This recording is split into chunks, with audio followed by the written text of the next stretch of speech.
Hello friends, আসসালামু আলাইকুম। Welcome to my channel Sharmin kitchen. আজকে আমি শেয়ার করছি চুষি পিঠা বা সিমাই পিঠা রেসিপি। এই পিঠাটি খেতে অনেক মজার হয়। এই পিঠাটি হাতে কেটেই সাধারণত করা হয়, তাই পিঠাকে হাতে কাটা সিমাই পিঠাও বলা হয়ে থাকে। এই পিঠাটি বানানো অত্যন্ত সহজ। শীতের সিজনে কম বেশি সবাই আমরা বানিয়ে থাকি এই পিঠাটি। তো চলুন দেখে নেওয়া যাক। কড়াই 2 কাপ জল দিচ্ছি। জলের মধ্যে স্বাদ অনুযায়ী লবণ দিয়ে দিচ্ছি। লবণ দিয়ে মিশিয়ে নেব। জলটা ভালো করে বলক উঠে আসলে 1 কাপ চালের গুঁড়ো দিয়ে দেব। চালের গুঁড়ো দিয়ে মিশিয়ে নিয়ে গ্যাস বন্ধ করে দেব। এরকম শুকিয়ে আসলে প্লেটে তুলে নেব। গরম থাকা অবস্থায় ডোটা মেখে নেব। খুব ভালো করে স্মুথ করে ডোটা মেখে নিতে হবে।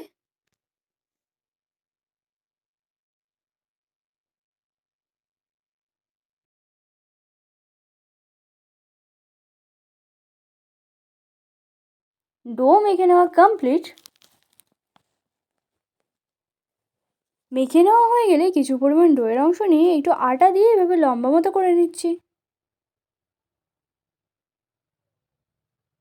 এখন এরকম ছোট ছোট করে কেটে নিচ্ছি।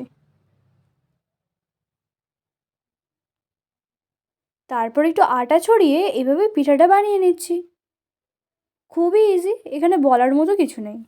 যে যার পছন্দ মতো বড় সরু মোটা করেও বানিয়ে নিতে পারেন। একসাথে অনেকগুলি পিঠাই বানিয়ে নেওয়া হয়ে যাবে।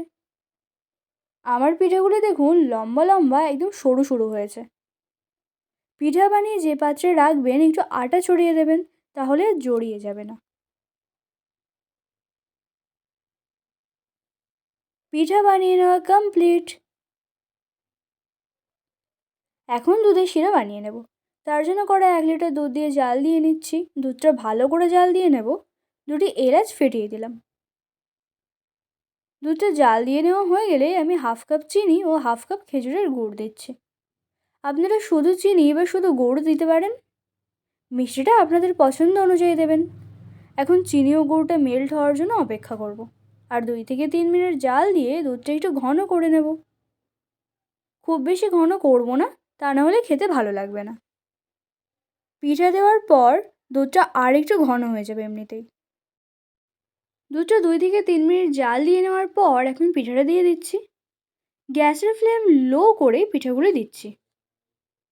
পিঠাগুলো দেওয়ার পর আবারও গ্যাসের ফ্লেম হাই করে পিঠাটা রান্না করে নেব। দুধটা ফুটতে ওঠা শুরু করলে হালকা হাতে নেড়ে দেব। পিঠাটি খুব ভালো করে সিদ্ধ হয়ে গেছে। 2 থেকে 3 মিনিট কুক করলেই পিঠাটি হয়ে যায়। এখন গ্যাস বন্ধ করে দেব। পিঠাগুলো দেখুন একটাও কিন্তু ভেঙে যায়নি। এখন পিঠে তুলে দেখাচ্ছি কত সুন্দর হয়েছে দেখুন। একদম পিঠেগুলো যেমন লম্বা তেমনই আছে আর ঝরঝরে। অনেকে চুষি পিঠা রান্না করার পর ঘেটে যায়, ক্ষীর মতো হয়ে যায়। এইভাবে চুষি পিঠা বানালে একদম পারফেক্ট হবে। এইভাবে একবার ট্রাই করে দেখবেন, আশা করছি ভালো লাগবে। ভালো লাগলে লাইক শেয়ার কমেন্ট করে দেবেন আর চ্যানেলটি সাবস্ক্রাইব করে পাশে থাকবেন। Thank you.